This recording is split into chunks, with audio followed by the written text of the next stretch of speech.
அமைச்சர் கோவி செழியன் ஹாட்ரிக் வெற்றியை பதிவு செய்திருக்கும் திருவிடைமருதூர் தொகுதியின் நிலவரம் என்ன, அங்கு இருக்கும் மக்களுடைய எதிர்பார்ப்புகள் என்னன்னு விரிவா பார்க்கலாம். மக்களே, உங்க தொகுதி பத்தி கொஞ்சம் தெரிஞ்சுக்கோங்க. திருவிடைமருதூர் சட்டப்பேரவை தொகுதி தஞ்சாவூர் மாவட்டத்தில் இருக்கிற இந்த தொகுதி கும்பகோணம் தாலுகாவில் சில கிராமங்களையும், திருவிடைமருதூர் தாலுகாவில் பல கிராமங்களையும், திருப்பனந்தாள், வேப்பத்தூர், திருவிடைமருதூர், ஆடுதுறை, திருபுவனம் பகுதிகளையும் உள்ளடக்கினது.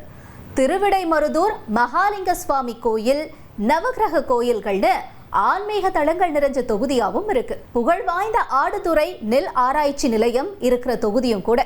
டெல்டாவினுடைய கடைக்கோடி பகுதியா இருக்கிற இந்த தொகுதியில விவசாயம் சார்ந்த தொழில்கள் தான் மக்களுடைய பிரதான வாழ்வாதாரமா இருக்கு. திருபுவனம் பகுதியில பட்டு கைத்தறி நெசவு, குத்து விளக்கு, அப்புறம் பாத்திரங்கள் தயாரிப்பும் முக்கிய தொழிலா இருந்துட்டு வருது. திருவிடைமருதூர்ல வாக்காளர்கள் அப்படின்னு பார்த்தோம்னா ஆண்கள் 1,22,152 பேரும், பெண்கள் 1,25,852 பேரும், மூன்றாம் பாலினத்தவர்கள் 8 பேர்னு மொத்தம் 2,48,012 வாக்காளர்கள் இருக்காங்க. 1977ஆம் ஆண்டு உருவாக்கப்பட்ட திருவிடைமருதூர் தொகுதி 2008 தொகுதி மறுசீரமைப்புல தனி தொகுதியா மாற்றப்பட்டுச்சு.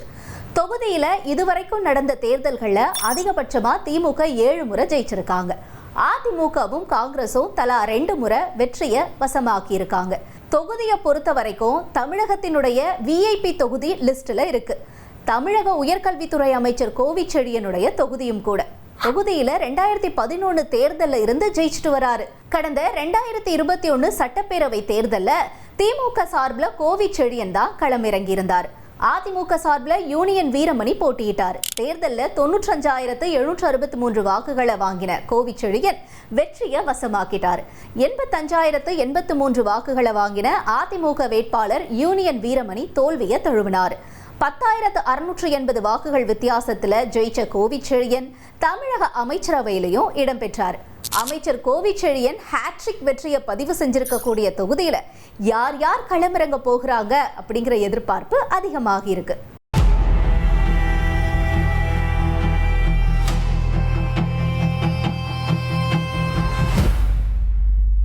வடிகால் வசதி பண்ணி கொடுக்கணும். மழை நீர் அங்கங்க தேங்குது. பிப்ரவரி மாசம் வரைக்கும் அதெல்லாம் நாங்க கஷ்டப்படுறோம். பல நோய்கள் வர்றதுக்கு அது காரணமா இருக்கு. தாலுகாவுடைய தலைநகரம் அது பெரிய பஸ் ஸ்டாண்டே கிடையாது. ரோட்ல நின்று போற மாதிரி தான் இருக்கும். இது ஒரு சின்னதாக அழகான பஸ் ஸ்டாண்டு அங்கே அமைத்து கொடுக்க வேண்டும். அடுத்து பார்த்தீங்கன்னா இங்கே கல்லூரி ஆரம்பிச்சிருக்காங்க. ஒரு மண்டபத்தில் மட்டும் ஆரம்பிச்சு வச்சிருக்காங்க. இது போதாது. பெரிய அளவில் அதற்கான கட்டிடத்தை உருவாக்கி பெரிய கல்லூரி அந்தஸ்து கொடுக்கிற அளவுக்கு அதை பெரிதாக வைத்து அங்கே கல்லூரி அமைத்து தர வேண்டும். சாலை வசதி மிக மோசமா இருக்கு. இவருங்க நான் இன்னைக்கு நிற்கிற இடம் கூட கீழே வெறும் ஜல்லியும் சேருமா தான் இருக்குது. அந்த அளவுக்கு மோசமான சூழ்நிலை இங்கே நிலவுது. திருபுவனம் மேல்நிலைப் பள்ளியில, அரசு மேல்நிலைப் பள்ளியில ஆங்கில வழி வகுப்பு நாங்கள் தொடர்ச்சியா கேட்டுக்கிட்டே இருக்கிறோம். ஏன்னா இங்க தமிழ் மீடியம் வகுப்பு மட்டும்தான் இருக்கு. இங்க 10ஆவதுல கிட்டத்தட்ட ஒரு 100 பேர் பரீட்சை எழுதி வெளியில போயிடுறாங்க. ஆனா 100 பேருக்கும் ஆங்கில வழி இல்லை இங்க இல்லாததுனால 100 பேருமே வெளியில போய் சென்று படிக்க வேண்டியது இருக்கு. திருவிடைமருதூர் தொகுதி ஒரு தாலுக்கா. அதை உள்ளடக்கி புதிய மாவட்டம் அறிவிக்கிறதா போன பேரிலே சொல்லியிருந்தாங்க. ஆனால் இது வரைக்கும் எங்களுக்கு மாவட்டமாகவே அறிவிக்கல. அதோடு இல்லாமல் என்னன்னா, இந்த குடியரசு தினத்திலேயே நான் மீடியாவில் எல்லாத்துலேயுமே படித்தேன். கும்பகோணம் புதிய மாவட்டமாக அறிவிக்கிறாங்கன்னு சொன்னாங்க. அது அறிவிக்காதது எங்களுக்கு ஒரு பெரிய ஏமாற்றமாக இருக்கு. திருபுவனம் பேரூராட்சியில் அரசு உயர்நிலை பள்ளி இயங்கி வருகிறது. இந்த பள்ளியில் இட நெருக்கடி அதிகம் உள்ளது. சுமார் 1,500 மாணவர்கள் படிக்கிறாங்க. அந்த படிக்கிற மாணவர்களுக்கு +2 வரை எங்கள் வகுப்பு இருக்கிறது. இட நெருக்கடி காரணமாக அங்கே கிரவுண்ட் இல்லை, லேப் இல்லை. இந்த மாதிரி தொடர்ச்சியாக பல வருடங்களாக இதே நிலைமை தொடர்கிறது. காலேஜிங்கிற ஒன்று திருவிடைமருதூருக்கு கிடைச்ச ஒரு வரப்பிரசாதம். அதையும் கொண்டு போய் ஆடுதுறைக்கு மாற்றுறாங்க. தாலுக்காங்கிற பேரில் எந்த ஒரு கட்டிடமோ எந்த ஒரு இதுமோ எந்த ஒரு செயல்பாடுமோ இது வரைக்கும் செயல்படலை. ஆகுமோ ஆகாதாங்கிறது எங்களுக்கும் தெரியல. ஆனால் ஆகணுங்கிறது எங்களுடைய ஆசை.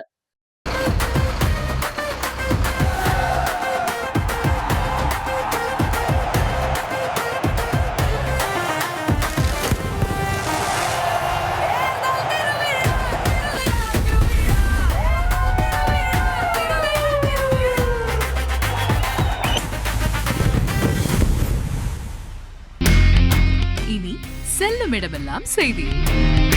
தந்தி டிவியின் வாட்ஸ்அப் சேனலை ஃபாலோ பண்ணினா செல்ல இருக்கும் இடமெல்லாம் செய்தி.